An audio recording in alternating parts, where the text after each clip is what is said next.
Salut ma licorne, t'as vu? On se voit vraiment toutes les semaines ces derniers temps, hein. C'est fou, ça faisait longtemps. Et oui, je me suis coupé les cheveux, on en parle tout de suite.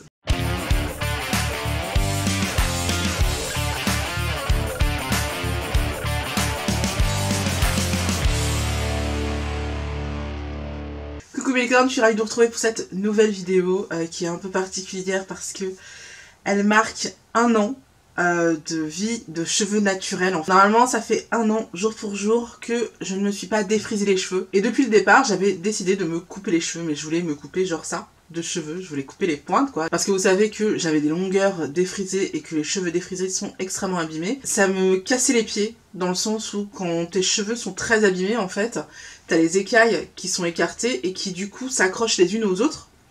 Et en fait, tes cheveux, ils s'en mêlent super vite. Et c'est une galère pour te démêler les cheveux et pour être à peu près coiffé. Donc du coup, j'ai commencé par couper mes pointes. Et je ne sais pas ce qui s'est passé. Entre temps, j'ai fait un coup de ciseau. Mais réfléchis en plus, hein, c'est pas le coup de ciseau qui dérape. Non, non, non, je me suis dit, allez, allons-y. Donc j'ai coupé plus court et du coup, j'ai dû couper plus court partout. Ce qui m'a fait une coupe assez sympathique, que je vous montre ici.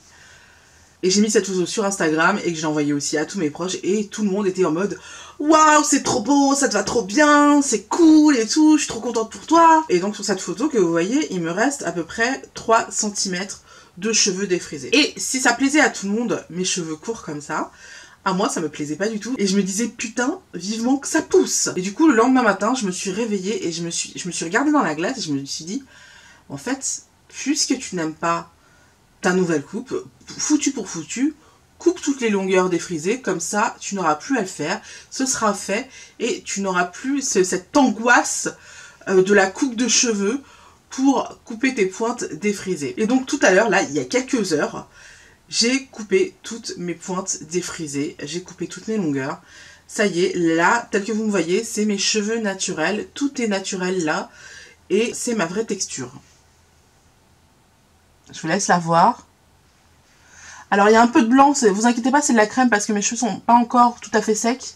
Ça va partir, mais voilà, j'avais envie de vous montrer comment mes cheveux sont au naturel et de près. Et comme vous pouvez le voir, ils sont assez crépus, assez serrés quand même, voire vachement crépus. Sincèrement, j'ai l'impression qu'on est plus dans du 4A que dans du 3C comme je le pensais. On verra comment ça va évoluer. Donc voilà, ça me surprend un peu. Je pensais quand même rester sur du 3 au niveau de devant, en tout cas. Bah là, ça c'est clair, on est sur du 3C, voire du 3B. Mais plus on remonte, moins c'est le cas. Au sommet de ma tête, on est pratiquement sur du 4C. Là, c'est vraiment les cheveux qui sont le plus crépus et qui sont vraiment très serrés. Après, au niveau des boucles, je suis assez satisfaite. Je les trouve vachement définies. Donc je suis assez contente de ça. J'ai vu beaucoup de filles qui ont les cheveux crépus et qui ont les cheveux naturels, qui ont des boucles beaucoup moins définies que ça. Sachant que moi, je viens tout juste de me couper les cheveux et je viens tout juste de faire mon big shop. Parce que oui, quand tu te coupes les cheveux, que tu coupes toutes les longueurs défrisées, ça s'appelle un big shop. Normalement, mes cheveux, ils n'ont pas encore pris leur forme définitive. Il faut encore attendre un petit peu de temps pour leur permettre de se mettre vraiment en place et d'avoir vraiment leur forme définitive. Après, est-ce que j'aime ces cheveux courts comme ça? Je vais être honnête avec vous. Pas du tout, je suis super mal à l'aise. Après, voilà, c'est nouveau, il faut que je m'y habitue, mais je suis pas du tout content du résultat pour le moment. Maintenant, je sais que ça va repousser, que du coup, ça va avoir une autre forme, une autre longueur. Là, franchement, je peux même pas m'attacher les cheveux et c'est compliqué pour moi. Vous avez dû le remarquer quand j'avais les cheveux longs, mais j'adorais me faire, vous savez, le chignon ananas là. Là je peux pas le faire, d'ailleurs ça fait un moment que je peux plus le faire parce que je vous rappelle que je coupais mes pointes au fur et à mesure, mais là clairement je peux vraiment pas le faire, je peux même pas attraper mes cheveux quoi, enfin je peux même pas les attacher en rien quoi, je peux faire 2 couettes éventuellement, mais bon voilà, c'est pas trop mon délire, c'est pas cool, mais bon voilà, ça va revenir.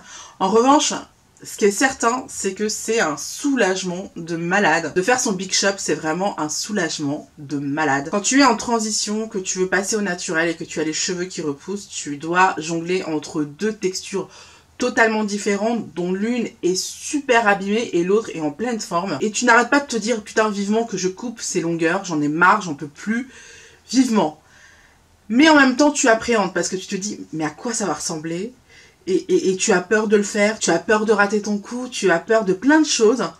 Et maintenant que c'est fait, je souffle, ça y est, mon Big Shop est fait, l'affaire est réglée, ça y est, je suis en mode naturel, j'ai les cheveux courts mais je suis en mode naturel au moins. Et là pour le coup, j'ai plus rien à faire à part éventuellement couper les pointes de temps en temps pour les rafraîchir un petit peu. Mais là pour le coup, au niveau coupe, j'ai plus rien du tout à faire, j'ai plus qu'à attendre, voilà. J'ai plus qu'à attendre que ça pousse et que ça ait la longueur que je souhaite. Au niveau de la longueur que je recherche à avoir à peu près les cheveux de la même longueur que quand ils étaient lisses, c'est-à-dire à peu près par là. Je sais pas si je vais y arriver parce qu'ils sont, ma foi, assez crépus. Ils sont beaucoup plus crépus que ce que je pensais. Mais on va voir au fur et à mesure que ça va se passer. On va voir comment ça va évoluer.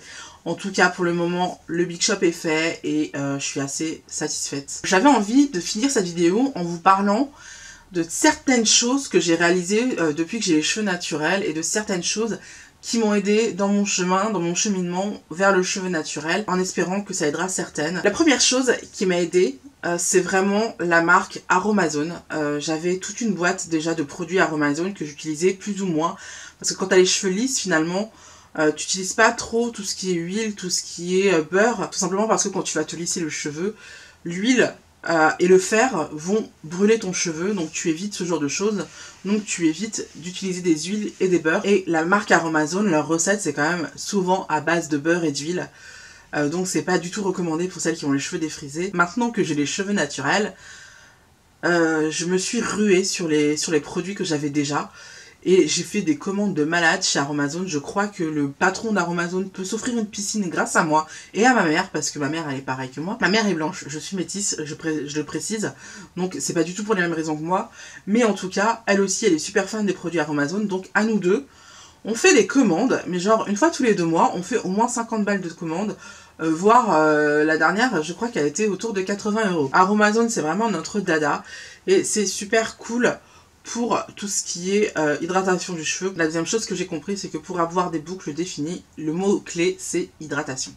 Hydratation, hydratation, hydratation, hydratation. Il faut tout le temps hydrater ses cheveux. En fait, c'est simple. Dès que je vois que mes boucles perdent de la définition, tout de suite, je sais qu'il faut que je fasse ma routine pour remettre de l'hydratation dans mes cheveux. Alors, soit je me lave les cheveux avec un eau poudre. C'est tout simplement une sorte de conditionneur qui va en fait laver nos cheveux en douceur et tout en laissant les huiles et les choses grasses dans nos cheveux, dans la mesure où le sébum fabriqué naturellement par notre cuir chevelu n'arrive pas à aller jusque sur les longueurs parce que nous avons les cheveux super crépus. C'est pour ça que s'hydrater les cheveux, mais du coup quand on veut se laver les cheveux, c'est hyper important de faire attention à ne pas avoir un shampoing trop astringent qui va tout simplement dissoudre toutes les huiles et tous les bienfaits qu'on met à nos cheveux. C'est pour ça que moi j'utilise un co-wash. Après mon co-wash, si je trouve que c'est nécessaire, je fais un masque. Maintenant, si je trouve que c'est pas nécessaire, que mes cheveux sont déjà en bonne santé parce que j'ai fait un masque il y a pas longtemps, je vais tout simplement passer directement à la crème. Et une fois que j'ai mis ma crème dans mes cheveux, je mets tout simplement le beurre que je me suis fabriqué avec les produits Aromazone. Je pense que j'ai profité de cette vidéo pour vous mettre la recette de mon beurre pour les cheveux, que je trouve assez intéressant. Maintenant, si mon cheveu est propre, ou alors que j'ai pas forcément le temps de me laver les cheveux, et que j'ai juste envie de redonner un petit peu d'hydratation à mes cheveux, ce que je vais faire, c'est que je vais utiliser un spray. Le spray que j'utilise, c'est également un spray que j'ai fait moi-même avec les produits d'Aromazone. Je vous ferai également une recette de mon spray favori pour remettre un petit peu d'éclat à mes cheveux et pour leur redonner un petit peu d'hydratation et redéfinir les boucles. Vous verrez ça sur le blog et encore une fois vous aurez le lien de la recette en barre d'infos. Ensuite c'est simple, je fais exactement la même chose que je fais après le co-wash dans ma routine capillaire.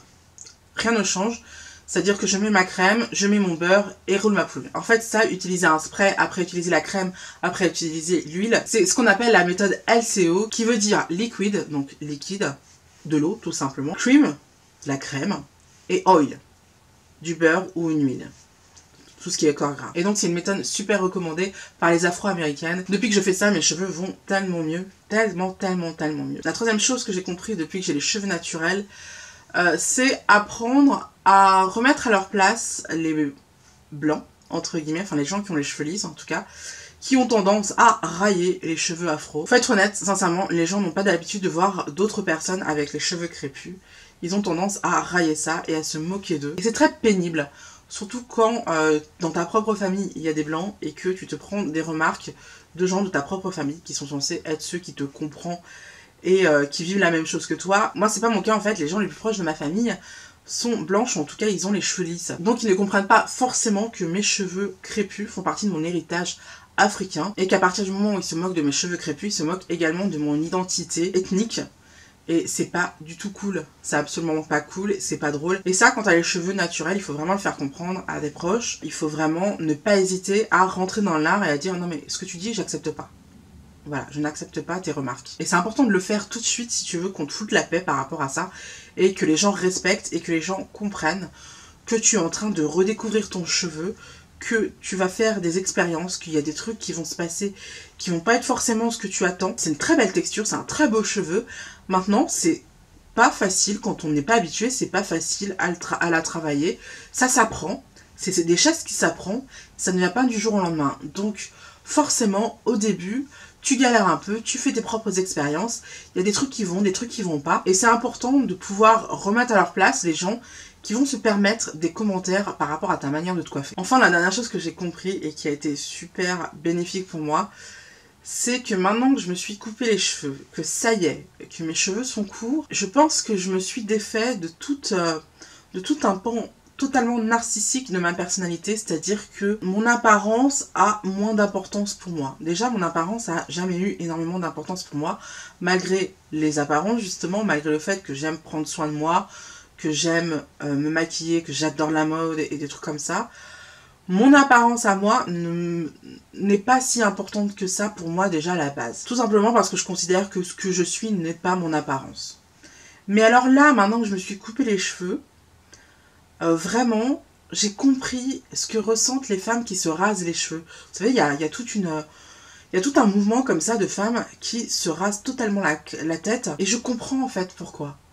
Je comprends que finalement, toute cette pression sur le physique des femmes, c'est lourd à porter. Et à partir du moment où tu décides d'aller dans un sens opposé, c'est hyper libérateur. Et je trouve ça super cool et je trouve ça super positif. Et je suis très très contente d'avoir pris cette décision de repartir sur des bases saines. D'ailleurs, c'est un peu mon leitmotiv en ce moment. Je crois que c'est mon leitmotiv de cette année. Repartir sur des bases saines pour pouvoir construire quelque chose de sain et pour pouvoir construire quelque chose qui va perdurer dans le temps et qui ne va pas seulement s'arrêter aux apparences. Je crois que c'est un déblocage que j'ai fait l'année dernière. C'est-à-dire que j'ai pris conscience que j'avais envie d'être et pas de paraître. Et que avant, j'avais tendance à me contenter du paraître et que j'avais tendance à accepter le fait que le paraître était plus important que l'être. Alors que c'est pas le cas. Je sais pas si ce que je dis est totalement aberrant ou si vous me suivez, mais en tout cas voilà, je suis très contente de cette évolution. Je suis très contente de m'être coupé les cheveux, même si je n'aime pas ma tête pour le moment, je vais m'y habituer. Et je suis ravie d'avoir partagé ce moment avec vous pour vous expliquer un peu ce qui se passe au-dessus de ma tête. J'espère que cette vidéo vous a plu. Si c'est le cas, n'hésitez pas à me le dire avec un petit pouce bleu. N'hésitez pas à le dire en commentaire. Pensez à vous abonner si ce n'est pas déjà fait. Et pensez à activer les notifications en cliquant sur la petite cloche pour ne pas rater les vidéos, pour être notifié à chaque nouvelle vidéo. C'est important parce que sinon vous allez rater des vidéos. On se retrouve la semaine prochaine pour une nouvelle vidéo. En attendant, je vous invite à voir ou revoir mes dernières vidéos. Je vous fais plein de bisous. Bye bye.